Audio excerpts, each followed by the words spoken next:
Assalamualaikum warahmatullahi wabarakatuh. Kembali bersama Zulkarnain El-Maduri. Kali ini saya ingin berbicara akidah Zainuddin MZ, ya, Kiai Haji Zainuddin MZ almarhum. Mungkin kalau beliau ini hidup di zamannya Kiai Haji Idrus Ramli, beliau akan digolongkan Wahabi, ya. Digolongkan Wahabi. Karena beliau ini orang radikal banget cara berpikirnya, ya. Beliau mengatakan bahwa ketika menceritakan Nabi Musa, ya, menceritakan Nabi Musa, beliau menyatakan bahwa Allah bersemayam di atas arsy. Bahasanya bersemayam di atas arsy. Ini akidah Zainuddin MZ. Ini luar biasa. Ini akidah yang tentu saja sama persisnya dengan terjemahan Departemen Agama. Mudah-mudahan terjemahan Departemen Agama itu tidak dirubah, ya. Ntar dirubah itu. Dulu itu kan melibatkan pakar-pakar kiai di dalam menerjemahkan Al-Quran yang mengartikan Allah bersemayam di atas arsy. Kalau kita lihat di dalam Al-Quran terjemahan Departemen Agama tidak ada seperti yang dikatakan oleh Idrus Ramli. Jadi bersemayam, bahasa Indonesia bersemayam di atas arsy. Nah, mari kita dengar akidah dari Kiai Haji Zainuddin MZ ini ketika bercerita tentang Nabi Musa lagi ngobrol sama Firaun. Banyak makin baik. Untuk satu persoalan yang besar memerlukan kebersamaan. Begitulah Nabi Musa memberikan contoh. Saya tidak bisa berjuang sendiri. Saya minta dibantu oleh saudara saya Harun. Jadikan dia pembantu saya. Tempat saya membagi suka dan duka dalam perjuangan ini. Tempat saya bercerita, tempat saya mengeluh, tempat saya melarikan persoalan. Sebab beban hati itu akan berkurang kalau kita ada tempat kita bercerita. Nah, saudara-saudara, berangkatlah Nabi Musa ke Mesir. Kemudian mulai menyampaikan dakwahnya kepada Fir'aun, laknatullah alaih. Fir'aun mendengar Musa datang kembali. Kemudian terjadilah forum dakwah itu. Apa kata Fir'aun? Musa, kamu kemana saja? Saya pergi ke Madian. Apa yang kamu lakukan? Begini, begini, begitu. Kamu melarikan diri? Pada mulanya iya. Dan sekarang apa maksud kamu datang kembali ke Mesir? Semula saya ingin membebaskan kaum saya Bani Israel. Lalu saya kemudian menerima wahyu dari Allah. Ditugaskan, diperintahkan langsung oleh Allah, Sang Maha Komandan, untuk datang menemui Tuhan, menyadarkan Tuhan dari kesesatan selama ini. Siapa Allah itu Musa? Allah adalah Tuhan saya dan Tuhan-Tuhan juga dan Tuhan seluruh alam ini. Baru nih Musa. Saya baru dengar nih. Ada yang begini nih. Tuhanlah pakai nggak kelihatan. Tuhanlah cuma satu. Yang Tuhannya banyak aja masih kelaparan.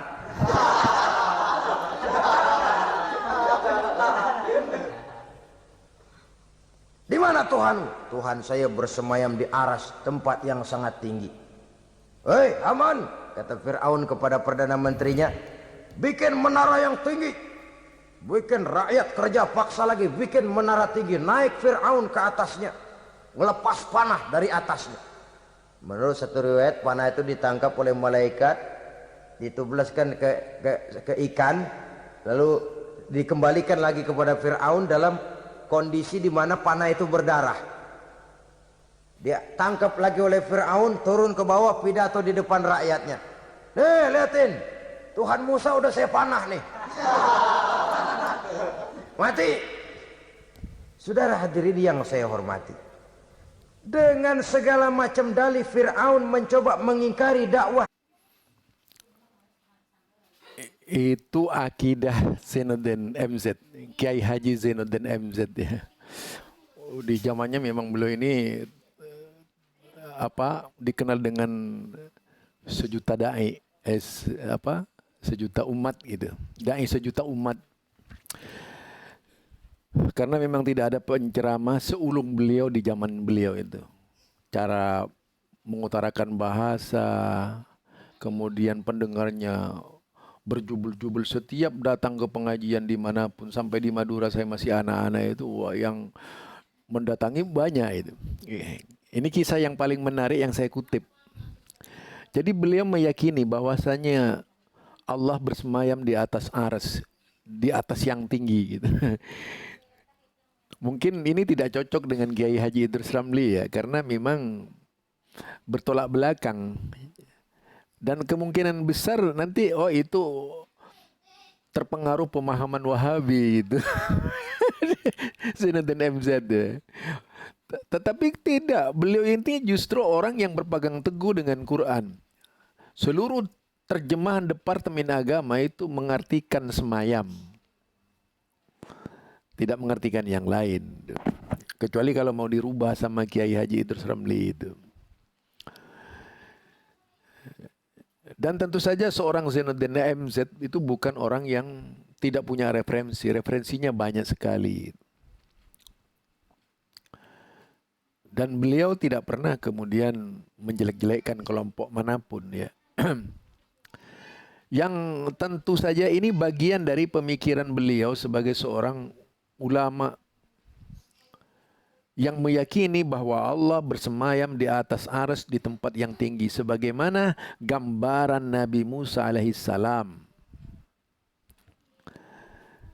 Itu ketika dikatakan oleh Nabi Musa kepada Fir'aun yang meminta Haman untuk membuat menara yang tinggi guna memanah Tuhannya Nabi Musa yang katanya ada di langit itu. Oh, subhanallah, luar biasa akidahnya Kiai Haji Zainuddin MZ ini. Jelas ini menampar kebanyakan mereka-mereka yang anti dengan pengertian bersemayam di atas arsy itu tadi. Akan menampar siapa saja ya. Ada lagi perkataan beliau yang barangkali ini bisa dituduh Wahabi oleh orang-orang yang sekedar beragama itu. Tapi kita tahu siapa sih yang nggak kenal dengan Zainuddin MZ. Belum ada isu-isu Wahabi dan sebagainya. Beliau kemana saja ceramahnya itu didengar oleh umat. Siapa yang tak kenal dengan cara-cara beliau itu. Jadi itulah diantara salah satu pemahaman beliau tentang arsy. Dan kita coba pahami perkataan selanjutnya ya, yang disampaikan oleh beliau. Cengkraman kezaliman rezim Fir'aun. Saya harus membebaskan mereka. Ya kalau memang itu tekadmu nak, berangkatlah. Bapak mengiringimu dengan doa. Berangkatlah Nabi Musa bersama istrinya. Sampai ketika beliau sedang istirahat di satu lembah, dari kejauhan beliau melihat ada api menyala. Beliau berkata kepada istrinya, kau tunggu di sini. Tidak lama saya akan kembali. Saya akan menghampiri api itu. Berangkat Nabi Musa ke arah api menyala tadi. Makin didekati makin terang sinarnya. Sampai kemudian terdengar suara, ya Musa, inni ana rabbuka fakhla' na'laik. Innaka bil wadil muqaddasi tuwa wa ana akhtartuka fastami' lima yuha. Wahai Musa, akulah Tuhanmu. Bukalah terompahmu. Sesungguhnya engkau berada di satu lembah yang disucikan bernama lembah tua. Aku telah memilihmu Musa, dan sekarang dengarlah apa yang diwahyukan kepadamu. Pada saat itulah turun wahyu pertama, dan resmilah sudah Nabi Musa diangkat menjadi Rasul oleh Allah Subhanahu wa Ta'ala di satu lembah di Bukit Tursina. Apa wahyu yang pertama turun? Bunyinya, innani anallah la ilaha illa ana fa'budni. Sesungguhnya aku inilah adalah benar-benar Tuhanmu. Tidak ada Allah selain daripada aku. Maka hendaklah engkau hanya beribadah menyembah kepada aku. Ini umum, saudara. Semua Rasul yang diutus Allah, inilah ajaran prinsipnya. Anallah, la ilaha illa ana. Akulah Allah Tuhanmu. Tidak ada Tuhan lain selain Allah. Semua Rasul membawa ajaran ini.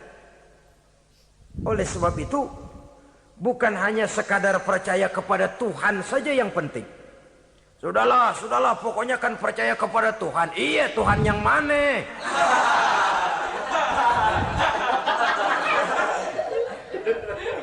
Sebab kalau sekadar percaya kepada Tuhan, rasanya semua agama percaya kepada Tuhan. Begitulah orang Hindu percaya kepada Tuhan, tapi Tuhan menurut mereka Trimurti, Wisnu, Siwa, Brahma. Orang Buddha percaya kepada Tuhan, tapi Tuhan dalam pandangan mereka ada Tuhan kecil Hinayana, ada Tuhan besar Mahayana. Orang Majusi juga percaya kepada Tuhan, tapi Tuhan dalam pandangan mereka ada Tuhan kebaikan namanya Ahriman, ada Tuhan kejahatan namanya Ahura Mazda. Orang Nasrani juga percaya kepada Tuhan, tapi Tuhan kata mereka dalam bentuk Trinitas. Tuhan Anak, Tuhan Bapa, Ruhul Kudus. Ini semua Tuhan dalam pandangan mereka. Jadi kalau sekadar percaya kepada Tuhan, percaya kepada Tuhan, percaya kepada Tuhan, Tuhan yang mana? Itu yang prinsip. Itu yang prinsip. Sebab salah kita dalam mempercayai Tuhan, kita akan terjebak ke dalam penyakit. Kalau tidak kufur, syirik. Dan dua-dua itu bapak moyangnya dosa.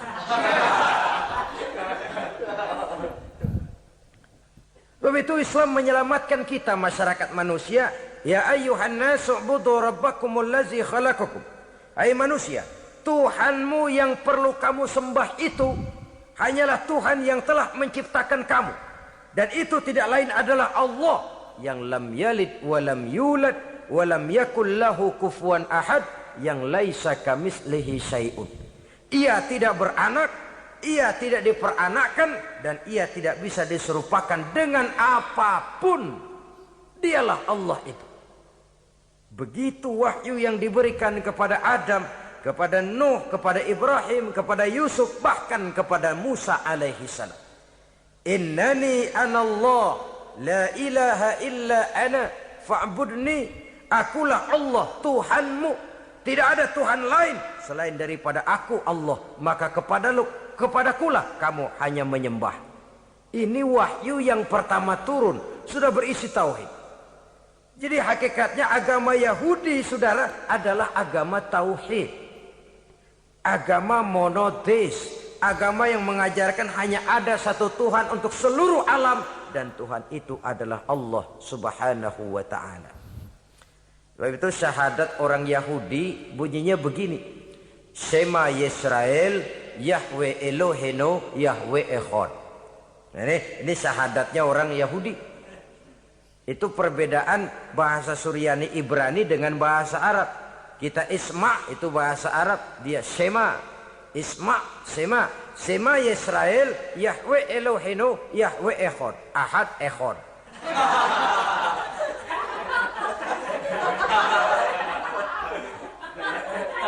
Maksudnya jelas, Shema Yisrael, Yahweh Elohenu, Yahweh Echad. Dengarlah hai Israel, Tuhan kita ialah Tuhan yang Esa. Yahweh kata mereka, Tuhan kita ialah Tuhan yang Esa. Esa tunggal, tidak beranak, tidak diperanakan. Kalau masih beranak, masih diperanakan, jangan Esa disebut, sebab dia masih berbilang. Dan maha suci Allah daripada sifat berbilang. Jadi asas dari itulah dari akidah Zainuddin MZ, ya, Kiai Haji Zainuddin MZ, sejuta da'i, ulama kondang di zamannya, hampir tidak ada tolok bandingnya ketika itu. Bahkan tidak sedikit dari kalangan da'i-da'i muda yang meniru-niru beliau gitu. Ketika itu ya, saya masih muda juga, merasakan nikmatnya jadi orang muda mendengarkan semua perkataan orang. Nah, Kalau dari pemaparan ini, saya bisa katakan bahwa akidah beliau ini benar-benar ahlus sunnah. Yang pertama tadi meyakini suara Allah ketika di Gunung Tursina ya. Kemudian tentang bersemayam di atas aras, di atas yang tinggi itu. Di sini makin menunjukkan kepada kita, tidak seperti yang dikatakan oleh Idrus Ramli ya, sampai berdusta bahwa Wahabi mengatakan Allah duduk di atas aras itu. Kapan dikatakan Allah duduk di atas aras kita itu, kalau kurang bacaan memang gampang menghina orang. Yang bilang duduk itu bukan Wahabi, tapi Imam Mujahid. Beliau seorang ulama yang tentu saja menjadi rujukan para ulama tafsir. Nah, kalau kemudian semua dilarikan kepada Wahabi kan berarti bacaannya kurang banget gitu ya. Itu saja dari saya. Mudah-mudahan Kiai Haji Zainuddin MZ senantiasa dalam maufirah dari Allah Subhanahu wa taala dan ditempatkan di tempat yang layak baginya sebagai teladan umat dan diampuni segala dosanya. Subhanakallahumma wa bihamdika asyhadu an la ilaha illa anta astaghfiruka wa atubu ilaik. Assalamualaikum warahmatullahi wabarakatuh.